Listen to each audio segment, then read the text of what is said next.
Бомби во судниците, скоро секојдневни судења за 27 април. Старо нови разговори на екс-раководството на ВМРО ДПМН. Дали вака владеачкото мнозинство ќе тера паралелна кампања преко девалвација, заплашување и сеир за дел од граѓаните? Се обидува да направи дигресија кај јавноста во пресрет на референдумот. Новинарот Дарко Јановски смета дека ова ќе биде една од погрдите кампањи кои се водела и ќе биде сочината од 5 точки, меѓу кои се токму така наречените бомби и судењето за 27 април. Првата е овие бомбите, втората е случајот со 27 април. Значи тука ќе ги прават истите спектакли кои што ги прават со овие снимки.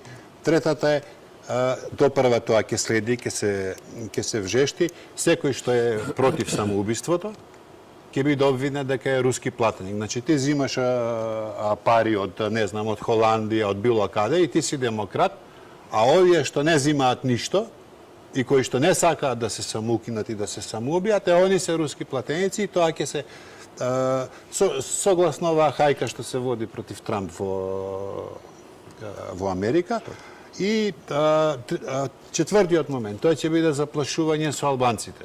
Значи ќе има војна, што е класична лага, бидејќи никој нема да им дозволи на албанците додека не се реши овој спор со Грција и додека никој нема да им дозволи да излезат. Ако не помине референдумот, напротив, сите оние што ја креираа оваа ситуација ќе имаат потреба албанците да останат надвор. Распаѓањето и евентуалната војна ќе дојде дури отпосле ако се помине договорот. И петиот момент, значи тоа е стравот, а петиот момент тоа е морковот. Знаете што ќе имате повеќе пари. Познавачите на тематиката децидни. Напоредно со референдумската кампања се тера и оваа пропаганда која има за цел да се направи дефокус од клучните прашања за државата.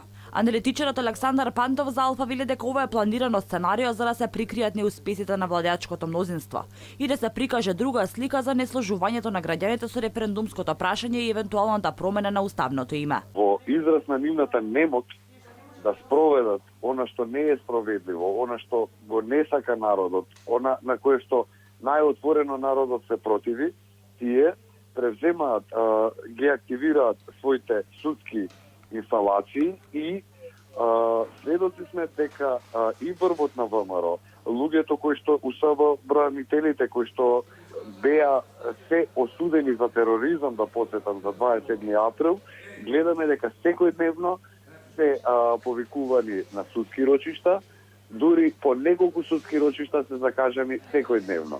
Тоа се прави само со единствена цел да се прикрие нивната немоќ. Останува отворено прашањето дали челниците од Илинденска, кои досега пред референдумот само промовираат колку е добро Македонија да влезе во НАТО и ЕУ, а не се осврнуваат на загубите на државата со имплементирање на Преспанскиот договор. Напоредно ќе тираат уште една црна кампања, со која според познавачите ги зацкриваат своите нереализирани проекти.